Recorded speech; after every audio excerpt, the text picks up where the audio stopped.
Well, thank you. I feel blessed to be here. I feel I need to be here. This is the place for me to share what I've learned through a 25-year research career on the benefits of school choice.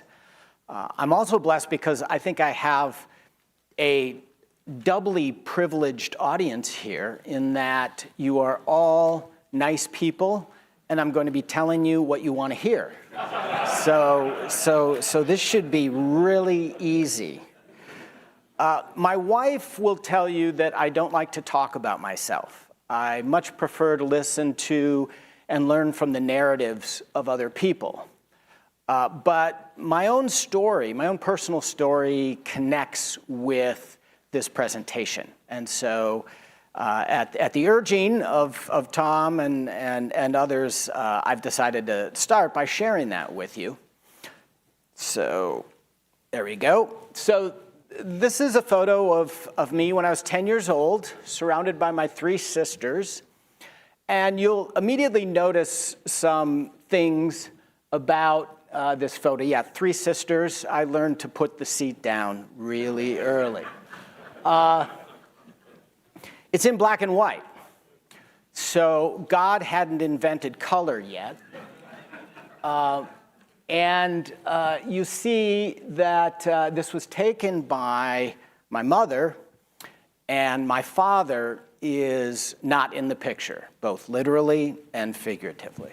My parents divorced when I was 8 years old, and my father he struggled throughout his life to maintain employment. And so child support payments were limited and only episodic. My sisters and I were free lunch kids. And so, there was a sense that we had some strikes against us. You'll also notice that I'm wearing a parka because I grew up in St. Cloud, Minnesota. So I'm not from Fayetteville, Arkansas. I do prefer the climate down there. But I grew up in the winters of Minnesota. And you can see that my winter coat is big on me. It's a size 16. Why is a 10-year-old kid wearing a size 16 coat? Well, my mother allocated $50 a year to each of us children for a clothing allowance. So that's for everything, underwear, socks, all the way through to coats. If you buy a winter coat, a good winter coat in Minnesota, it's going to cost you almost the full $50. So when I needed a new winter coat as a 10-year-old, I had to buy a size 16 because I knew that had to be my coat for the next 6 years. So it was challenging. It was a challenging childhood, but I always told people that as limited as my childhood was economically, that I benefited from two great luxuries. One was the undying love of our mother, who was saintly in her work as a single parent. And the second was the opportunity to attend Catholic schools. There weren't scholarship programs in Minnesota. In fact, there still aren't scholarship programs or voucher programs in Minnesota. We had to pay for attending the Catholic schools that my sisters and I went through. But basically, the school knew our situation, and they just let us run up the tab. So my dad made payments when he was working, when he could, and it was a pretty big tab, but he finally paid it all off 5 years after I graduated from high school. And the schools basically indulged us by waiting for those resources to come. And meanwhile, they provided my sisters and me with the value-rich education that we really needed, given our circumstances. So I attended Cathedral High School, St. Cloud Cathedral High School, the Crusaders. Here's a photo of the students during the March for Life week. They're holding a pro-life rally outside the school. And at that school, I was blessed to encounter several Christian men who served as role models. They were teachers at the school, and it was especially important for me, given that my father was in and out of my life, to have a male role model who had a strong foundation in his Christian faith and helped impart to me values of conscientiousness, of persistence, of grit that would serve me throughout my life. Recently, I encountered a data tool on the internet, a really neat data tool. And what it does is it allows you to enter information about your conditions as a child, and it will tell you, it will forecast what your life was like. So you enter your birthday, you enter your sex, you enter the neighborhood in which you grew up, you enter your school lunch status, so your poverty status, and it will basically tell you what the probabilities were for various things. So I found it, I did that. It told me that given my life circumstances as a child, I had a 40% chance of graduating from high school. I had an 8% chance of graduating from college, getting a 4-year college degree. I had a 16% chance of being incarcerated. So twice as likely to go to prison than to earn a college degree. But I beat the odds. I did graduate from high school. This is my high school graduation picture. Yeah, I was better looking back then. Life happened, I guess. And I'm wearing a nice suit, but it's not mine. I couldn't afford to buy a suit for my high school graduation, but a kind family at the school knew our circumstances, and they gave me their son's hand-me-down suit so that I would have a suit for my high school graduation. And I was the valedictorian, so I really needed a suit. I went on to attend and graduate from the University of St. Thomas. So Michael Tome probably doesn't like that. He's at our rival Concordia, but they accepted me. I had to go with that. And I did graduate, so I beat the odds there. I did not go to prison. Instead, I went to Harvard University to earn a doctorate in political science. So here's one of my favorite photos. This was my first semester in graduate school at Harvard. And in the 4 graduate courses I took that semester, what I collected, at the end of the semester, I collected and stacked up all of the assigned readings for those 4 courses. And they're almost as tall as me, the work that I had to plow through. And this is where those values that were imparted upon me through my Catholic education really helped push me forward and get me through the challenges of a doctoral program at Harvard. And as a result, I get to wear the Harvard PhD gown here, the crimson gown, at my older son's graduation from the University of Arkansas here. And basically in the interregnum from my completion of my doctorate at Harvard and the more recent times, I've basically spent my career trying to explain Patrick Wolf. How did this happen? How did I beat the odds and have such a successful life and a successful career in spite of those humble beginnings? And I believe the story is really rooted in the power of faith-based schools to open up vistas for young people, especially disadvantaged young people. And the best way for disadvantaged young people to get access to faith-based schools is through school choice. So I've spent 25 years evaluating private school choice programs around the country and around the world. So what is school choice? It is any government program that provides resources to parents to assist them in enrolling their child in a private school of their choosing. They really come in three flavors. The most commonly known one are government vouchers, tuition vouchers, but there are also tax credit scholarships and education savings accounts, which are a little more flexible. And basically, 85% of the schools that serve students participating in these kinds of choice programs are faith-based schools, mainly Catholic and evangelical Protestant schools. But also there are some Jewish schools, there are Islamic schools, there's really a rich set. But Catholic and evangelical Protestant schools are the main players in the space, and the type of schools that are most increasing in terms of participation in this program are the Protestant schools.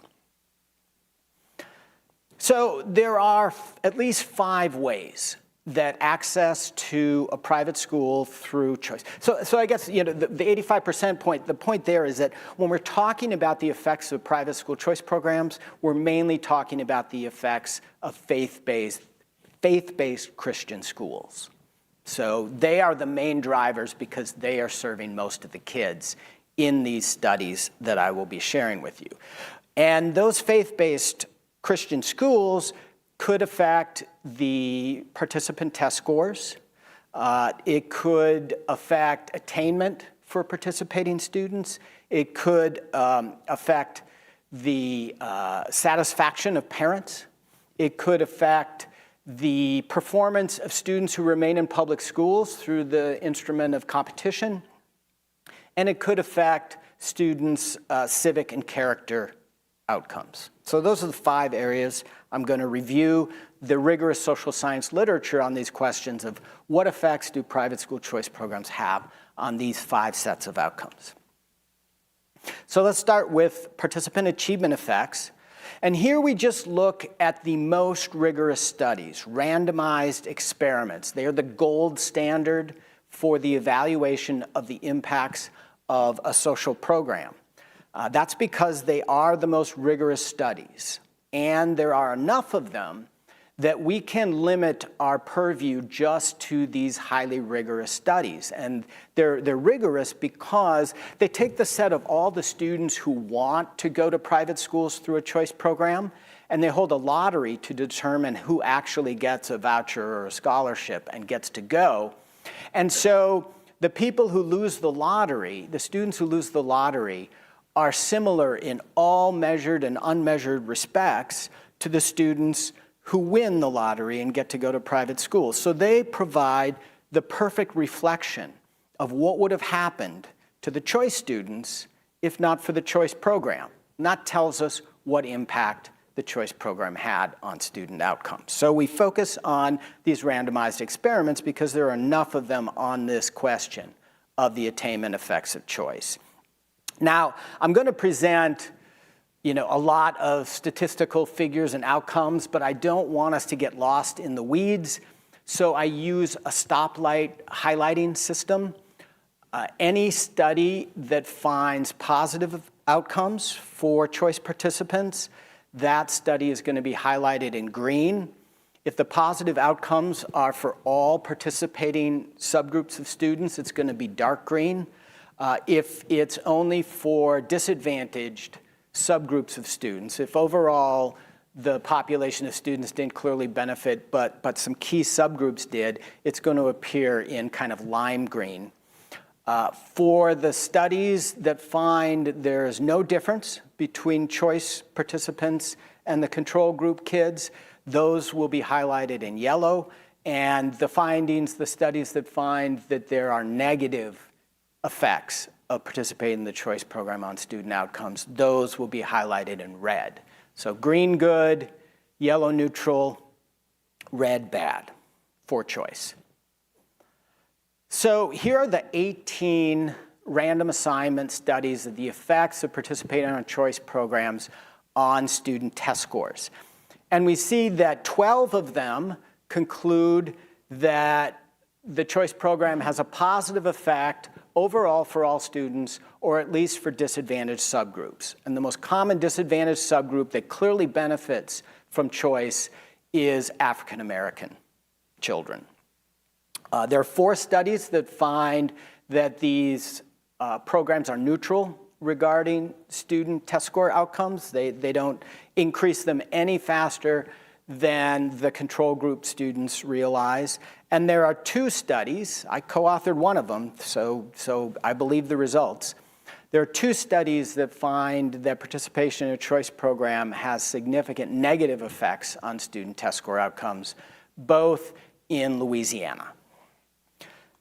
So, what is distinctive about the Louisiana Scholarship Program? It's the only school choice program that has demonstrated statistically significant negative outcomes on students based on a rigorous experimental evaluation. So there must be something peculiar about it. Well, it is the most highly regulated choice program in the country. So there's a long list of intrusive government regulations on the private schools that participate in this program. And most prominently, they have to administer the state accountability test that is aligned with the state curriculum.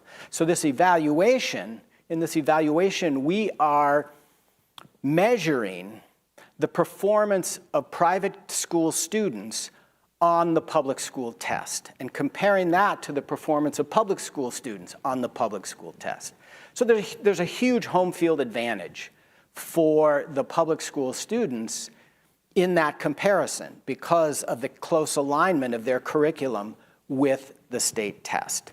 As a result of these first 2 elements of the Louisiana Scholarship Program, highly regulated and the requirement to administer the state test, only 1/3 of the private schools in Louisiana chose to participate. That is the lowest school participation rate that we've seen in any school choice program around the country. And there are 72 of them in 32 states, plus the District of Columbia and Puerto Rico. So they're very common programs, and the Louisiana Scholarship Program is distinctive in these important ways that I think explain the negative achievement effects they had, because the 1/3 of private schools that agreed to participate were not the highest performing private schools in the state, as you might imagine. They were the private schools that were hemorrhaging enrollment and were desperate. They would agree to anything.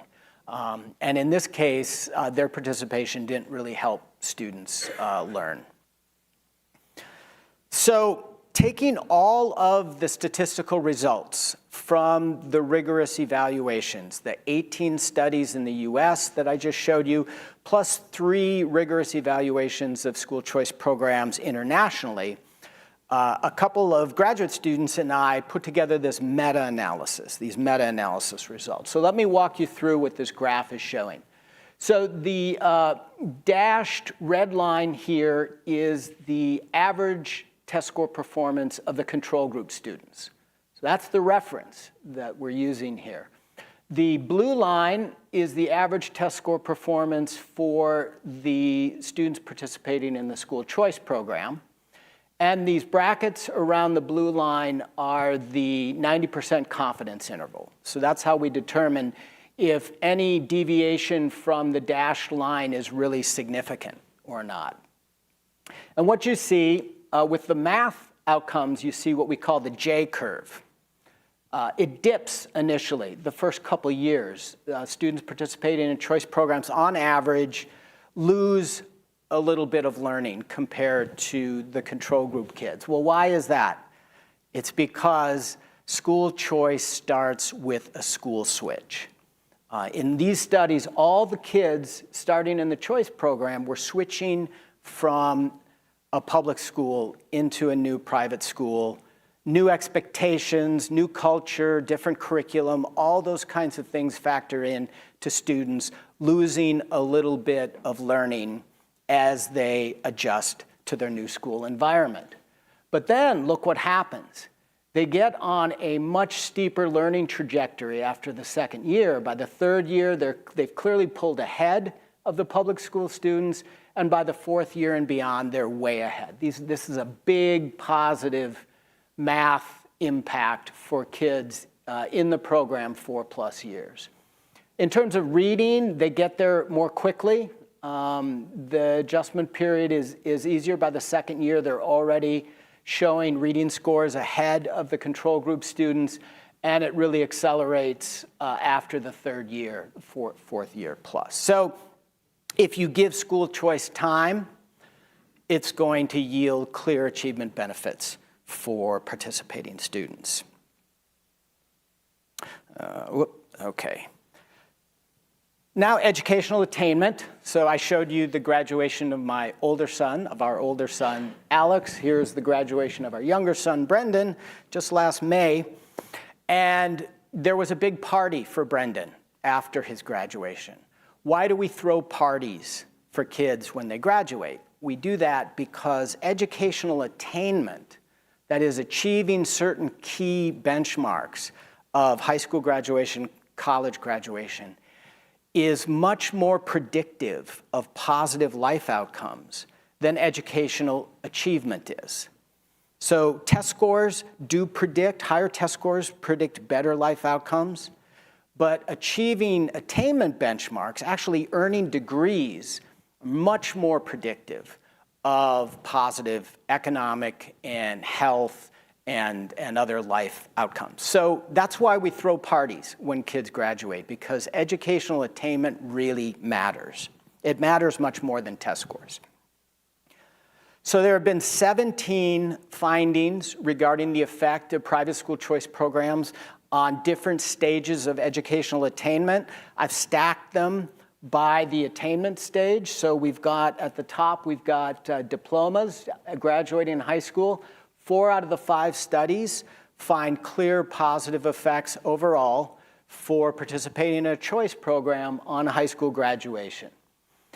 Then we move down to college enrollment. There are 8 studies of the effect of participating in choice on the likelihood of a student enrolling in a college, and we see 4 of them find positive effects overall. 3 of them find positive effects, at least for disadvantaged groups. There's just 1 that finds no difference. And then the real prize is a bachelor's degree. And there are 4 findings on the effect of school choice programs on the likelihood of students attaining bachelor's degrees. 1 finds overall positive effects. The other 3 find effects, at least for disadvantaged subgroups of students.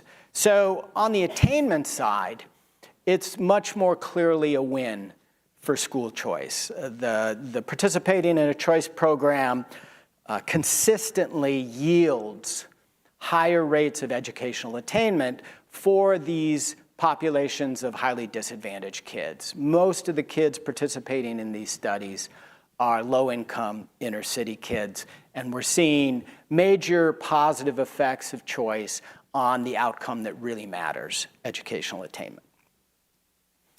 So why might choice affect attainment more than test scores? There are a number of reasons for this. I think first and foremost, parents care more about attainment because parents are smart. They know that their child graduated from high school matters much more than them getting an extra point or 2 on a standardized achievement test.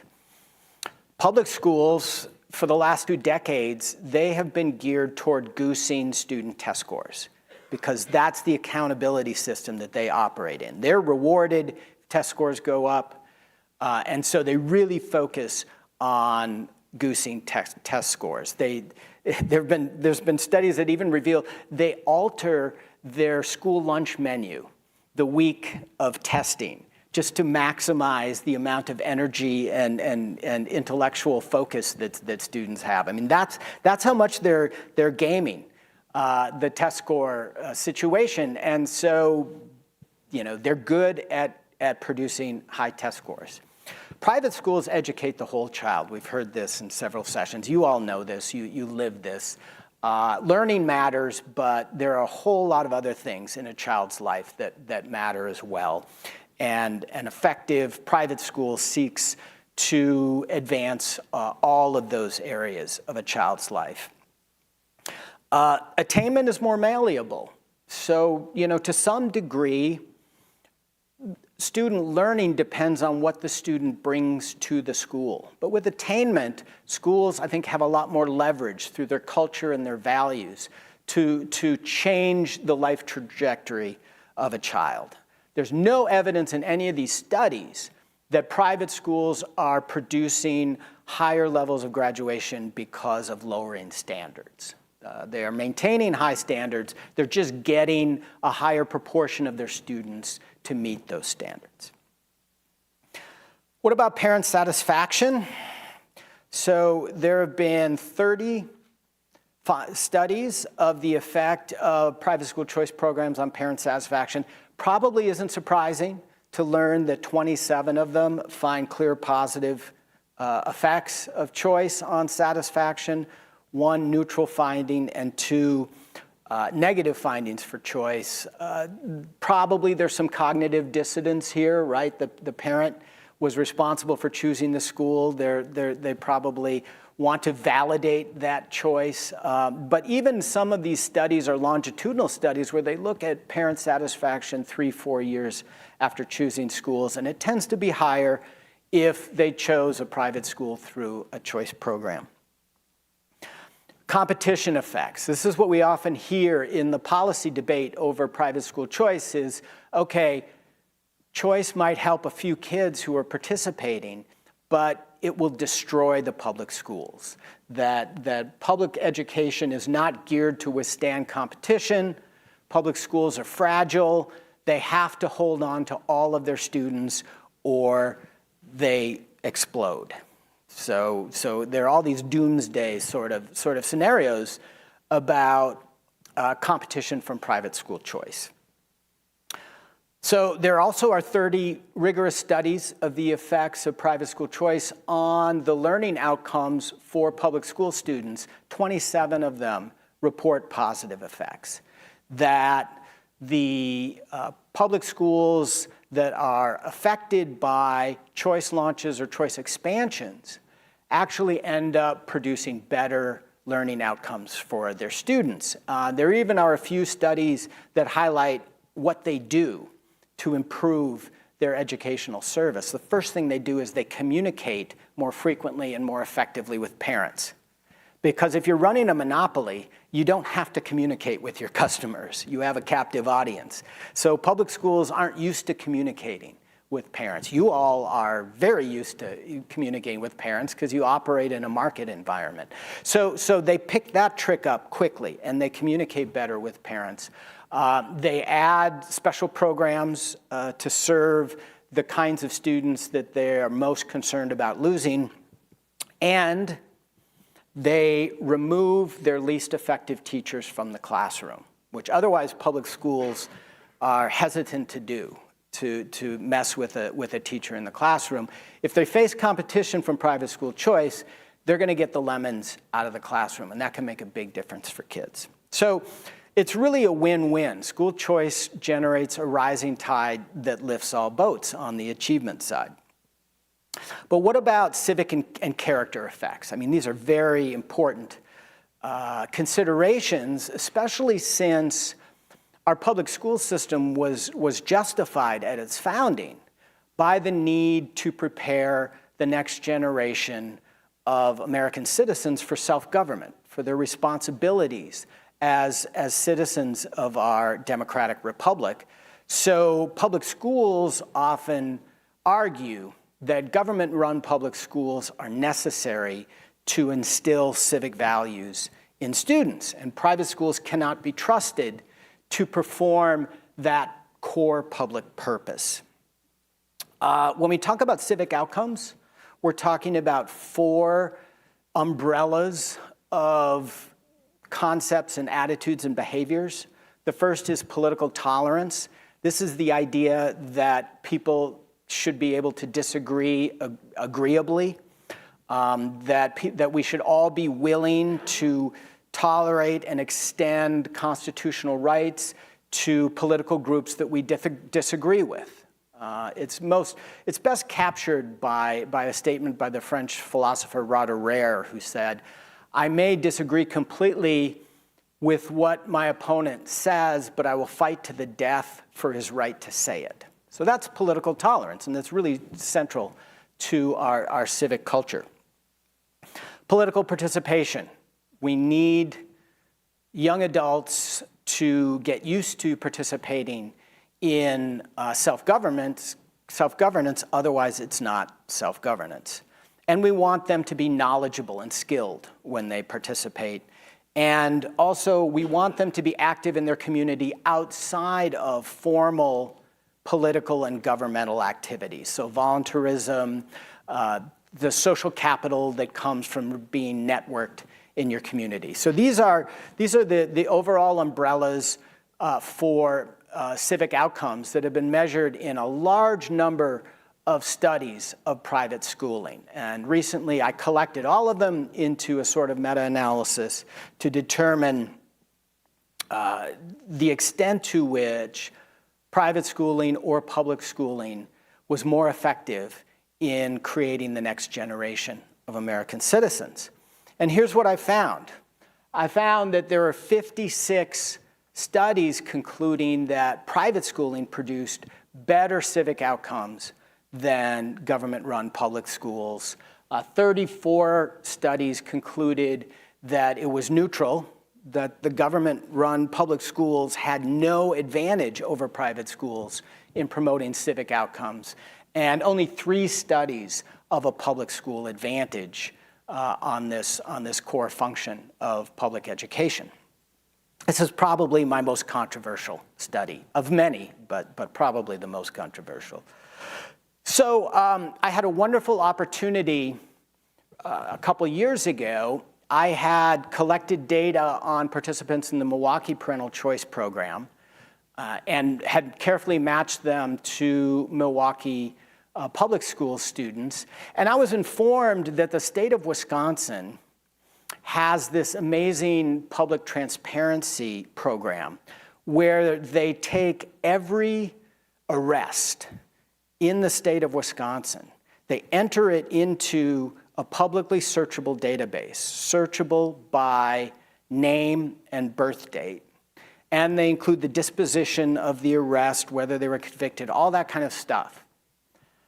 Now, my first reaction was, okay, if I'm going to commit a crime, I'm not going to do it in Wisconsin, because everybody's going to know.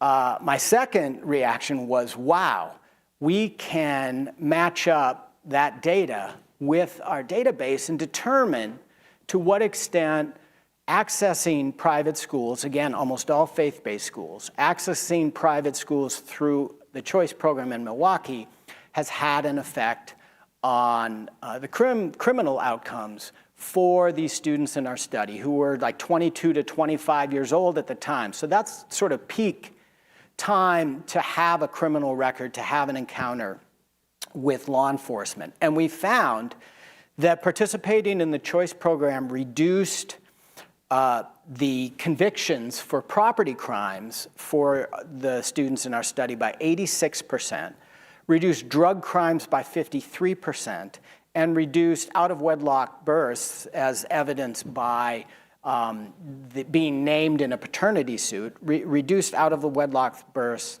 by 38%.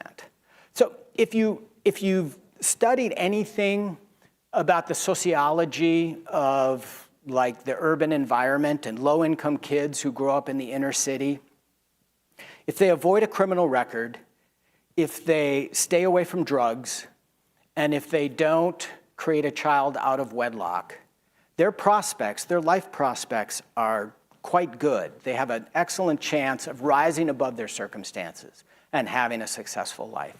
Well, we found that participating in the Milwaukee Parental Choice Program steered students away from crime records, from drugs, and from out-of-wedlock births. So this is a really powerful finding in our research.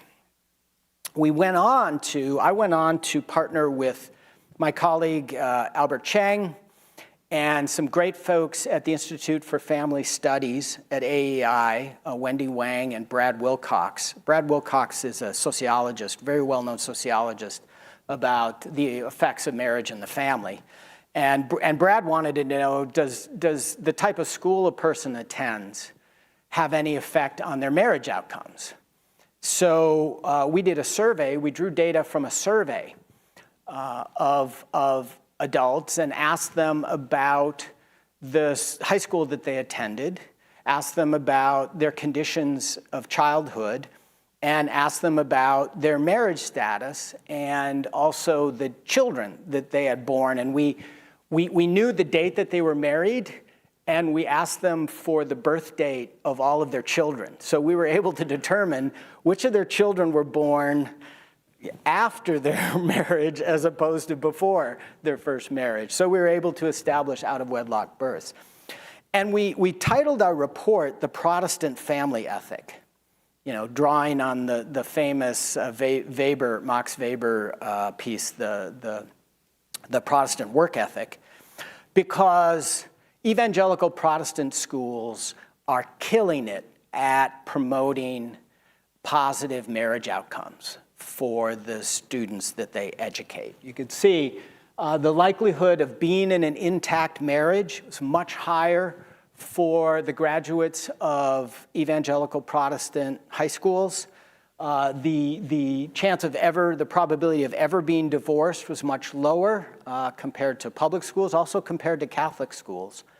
And the probability of having ever created a child out of wedlock, much lower, lower than both Catholic schools and dramatically lower than public schools.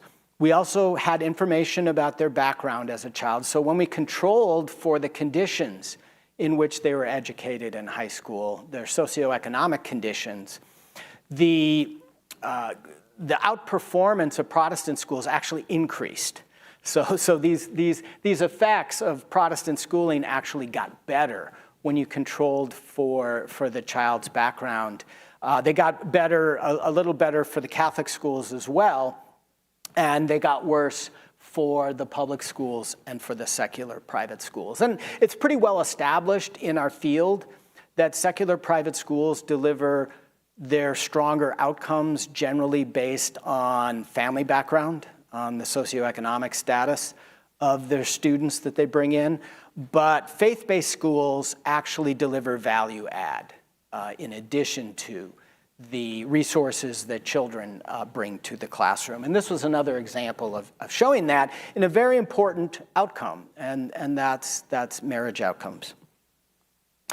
All right, so just to summarize the research side, and then I'm going to talk a little bit about the why on this, is that private school choice programs tend to increase or have no effect on participant test scores. So neutral to positive results, except the poorly designed program in Louisiana.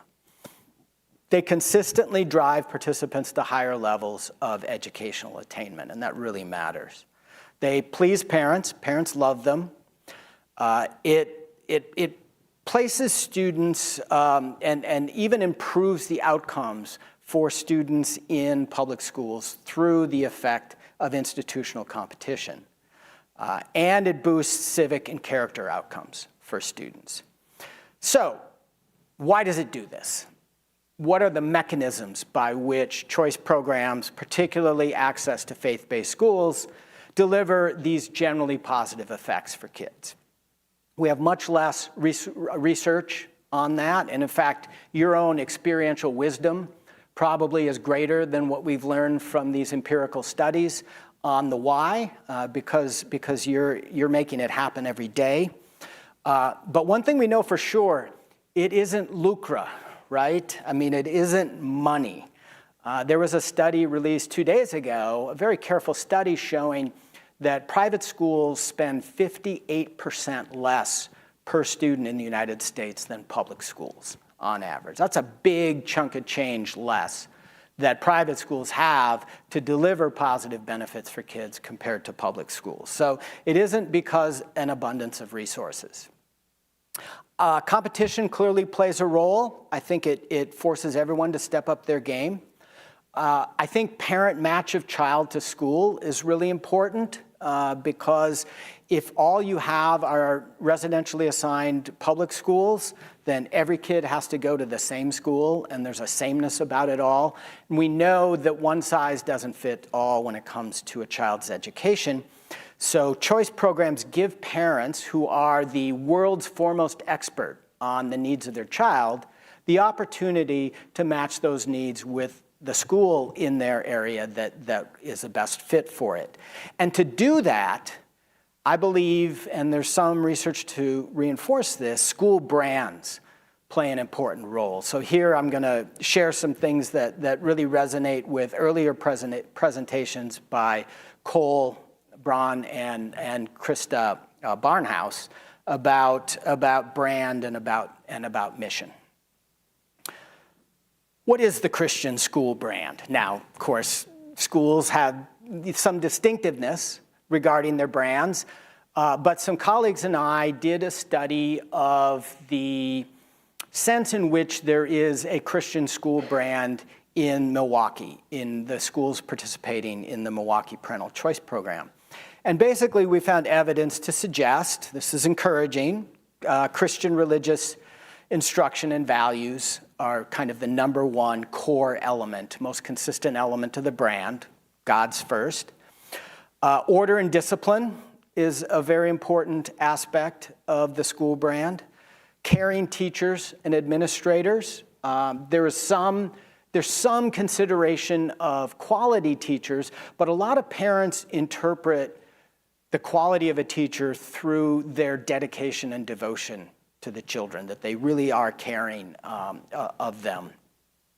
Inclusion.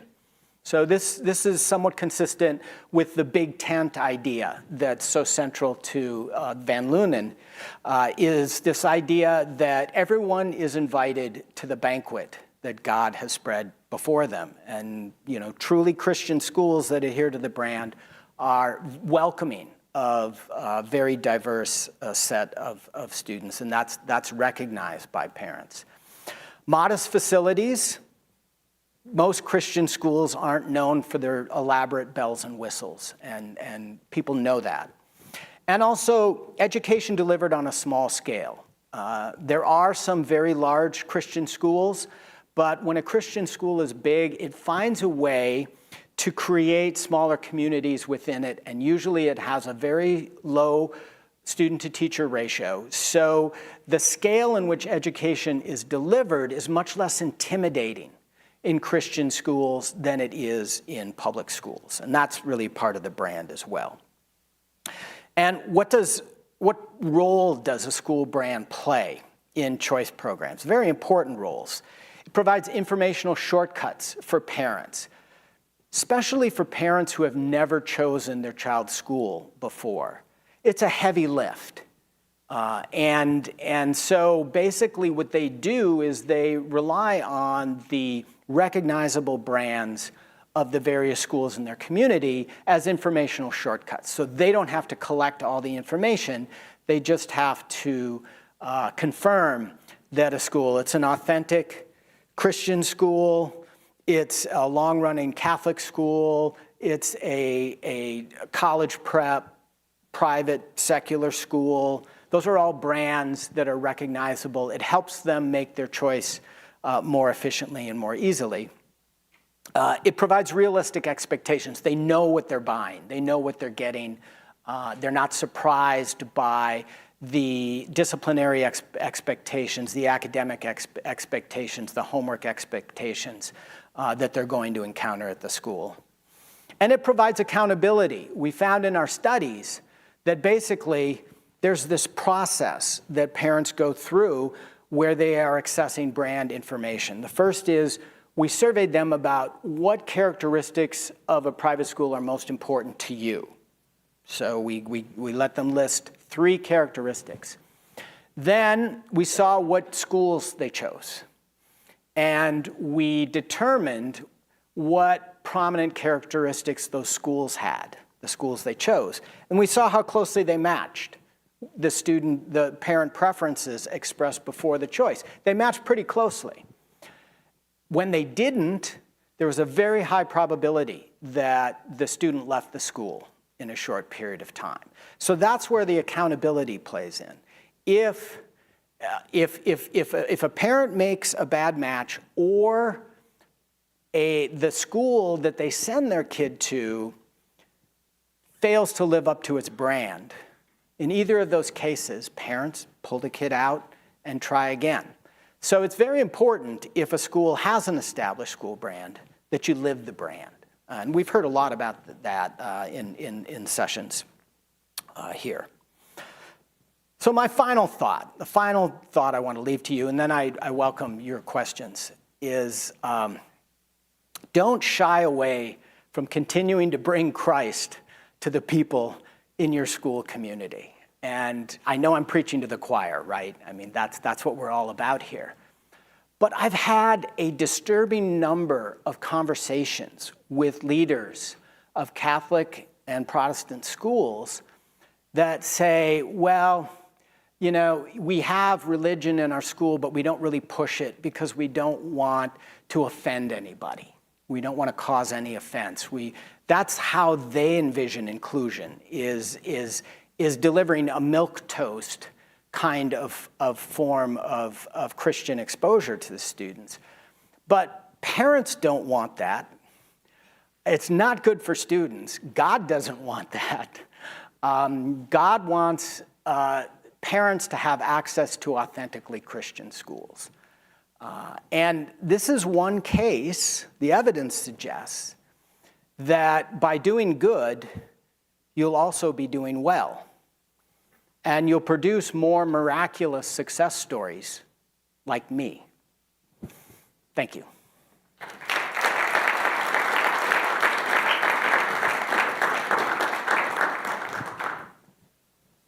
Questions? Comments? Dinner recommendations? Yes, sir. Thank you so much for your presentation. In the research, was there any trends around the impact of school choice on when a child would have been in that elementary, middle school, high school? Is that in any way included in the research? We don't see consistent patterns on that.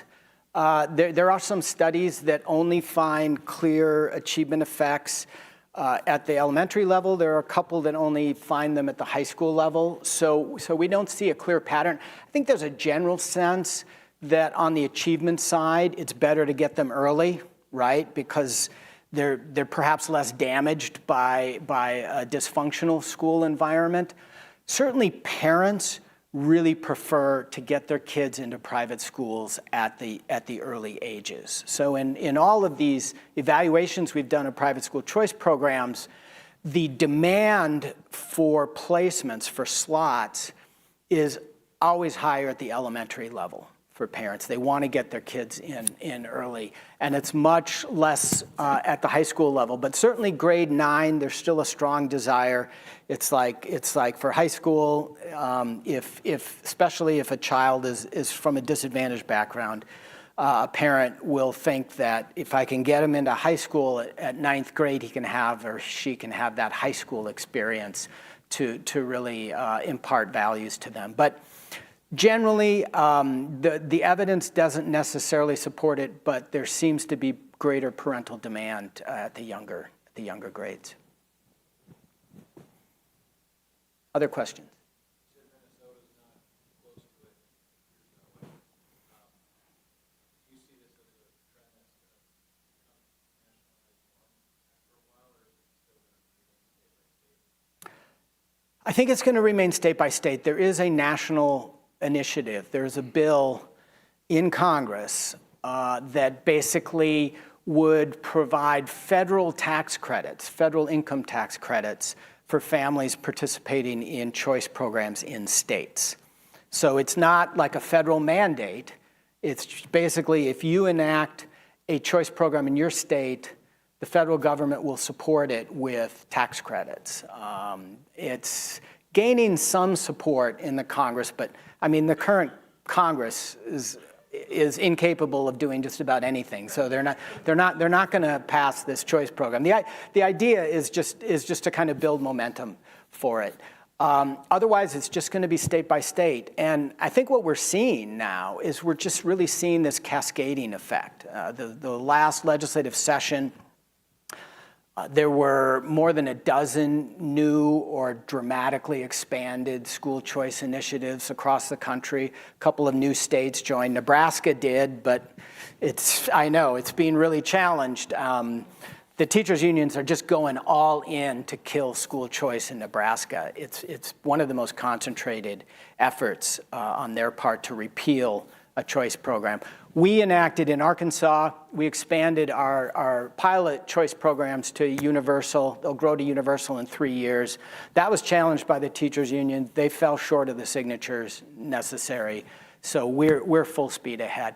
So these programs will continue to be enacted state by state. The teachers' unions and other supporters of the status quo will fight fiercely against them. We will win most of those fights, not all of them.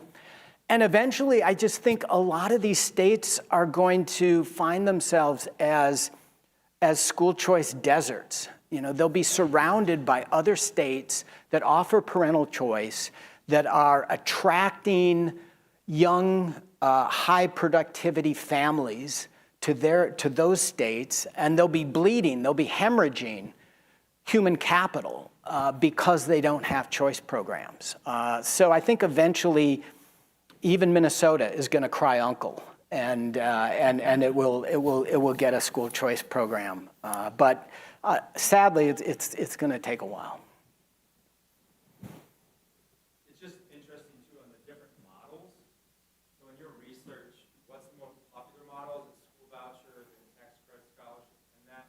Being in Chicago, we have tax credit scholarships. Right. It's about most threatened under sunset. So our school is under a process of having to be more sustainable in the tuition assistance because we have about $650,000 of scholarship money that came through that program in itself. And the state of Indiana, which is Northwest Indiana, which we are right next to, families are going across because the voucher system has actually upped the who qualifies. Right. Raised the bar so more families qualify for it. So those Christian schools are hemorrhaging. So as far as, I guess the question is, what model is most popular and which one is probably more sustainable as states go? Definitely the most popular right now is education savings accounts. They're a little bit less helpful to private schools because the parent can spend them on more than just tuition and fees. Basically the idea of the ESA is it takes a portion of the money that the state would spend on the child in a public school, usually around 90%. It puts it in a spending account controlled by parents, and parents can use those funds, can direct those funds to approved vendors for educational services for their child. So it can all go to private school tuition and fees. And in about 70% of cases, it does go all to private school tuition and fees.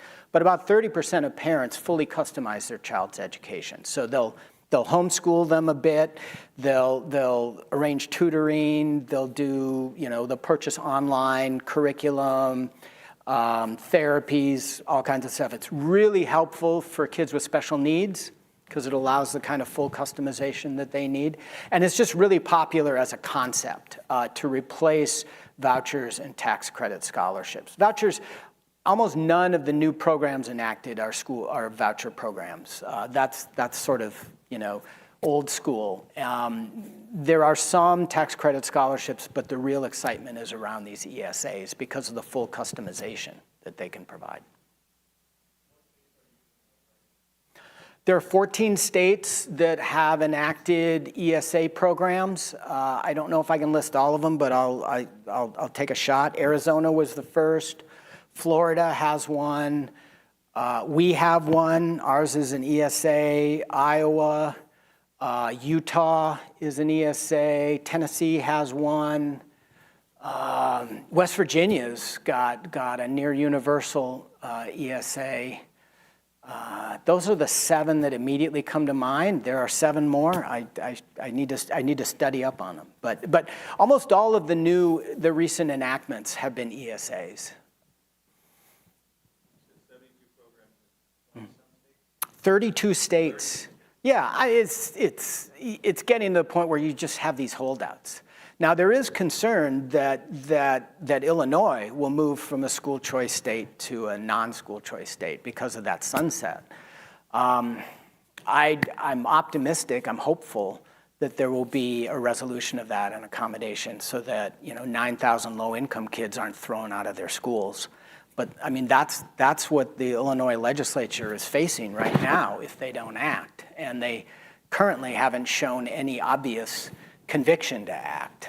So it's real brinksmanship that they're exercising at the behest of the teachers union, and the fates of 9,000 kids are on the line. It's really a frustrating situation. Yeah, you had a question? I'm sorry. So you had a question?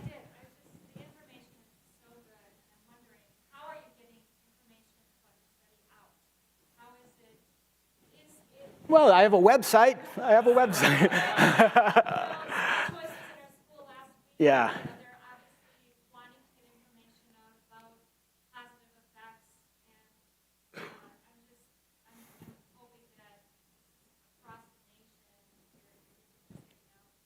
Sure. So I've testified before congressional and legislative committees about 34, 35 times.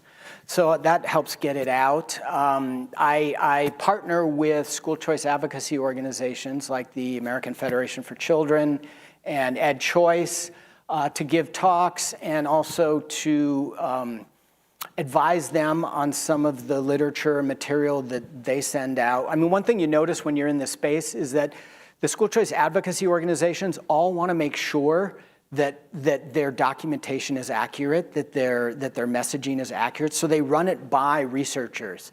The other side doesn't do that at all.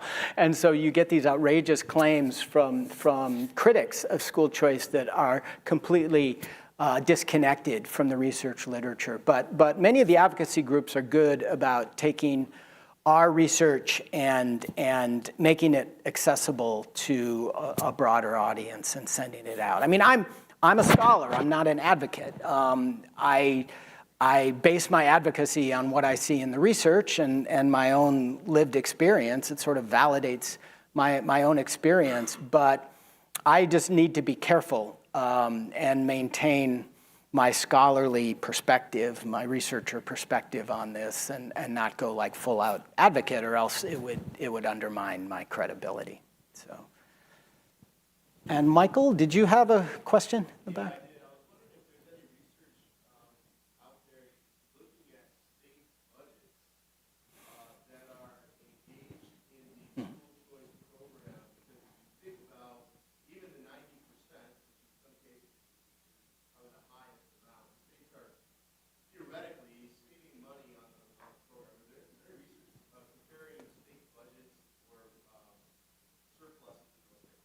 There is a lot of research on the effect of targeted school voucher and tax credit scholarship programs on the fiscal condition of the state.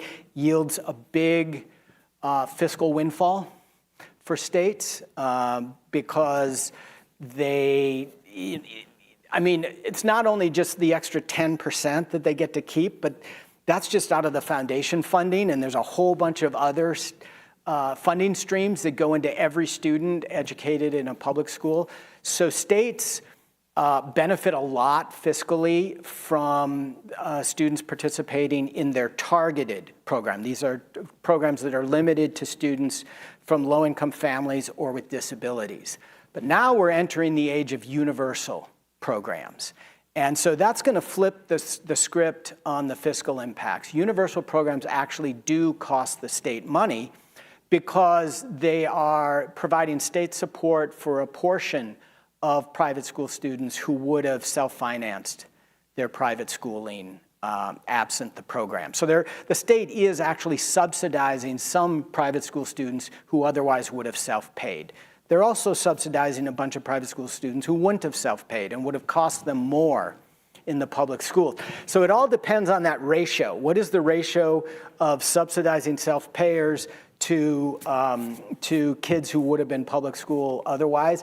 You'll probably hear a lot of wild claims by people. You're already hearing in Arizona. I mean, it's just vicious in Arizona. wild claims about the state of school choice bankrupting states. It won't. In the short term, it will cost them some money, but it also will put some pressure on the public schools to be more efficient. It will put cost pressure on it because private schools can demonstrate that they can educate all types of children with fewer resources. They can educate them more effectively with fewer resources than public schools. And that might generate a pause in the consistent upward march in per pupil funding of kids in public schools over the last 50 years.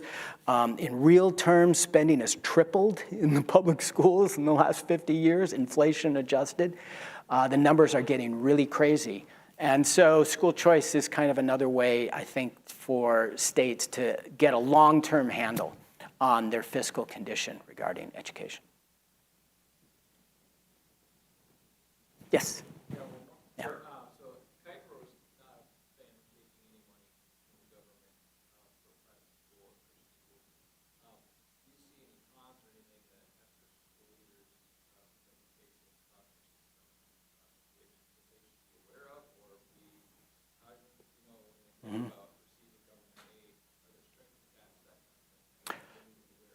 Yeah, you read the fine print, definitely. Yeah, and look for any government regulations that would impinge on your autonomy or your Christian identity. So those would include any regulations about curriculum. If there are any regulations about curriculum, I would advise Christian schools to stay out of the program because that's just way too intrusive. And your curriculum reinforces your identity, so that impinges on your autonomy. Certainly, if there are any regulations about controlling your teacher credentials, teacher hiring and firing. Now, fortunately, we've had some excellent Supreme Court rulings that preserve the autonomy of religious schools in terms of hiring and firing and controlling their staff. So that's less of a concern because of the protections we have on the legal side.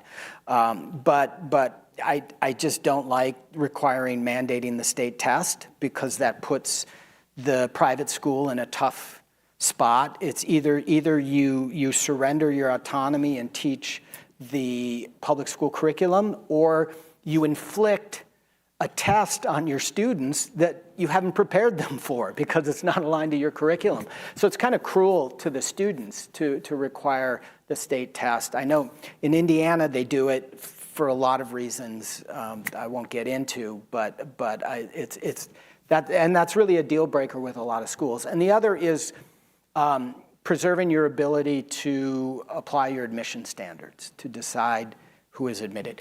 Yes, we have a spirit of inclusion, but if you see a student, a choice student, who you know is not going to be successful in your school, you need to be able to say, we're not going to admit this student because it wouldn't be good for them, it wouldn't be good for us. And so the big regulations to look for is mandate of state test and prohibition against applying any admission standards. If those aren't there, I think it's a good deal. It brings more resources to the school. It expands the inclusivity of the school, and I think it highlights the idea that we should have publicly funded education in our country. I mean, every student should get a quality publicly funded education. It doesn't have to be delivered by a government institution. It can be delivered by private sector institutions, particularly faith-based institutions, because it's good for kids. Patrick, thank you so very much for being with us. Please join me in thanking you.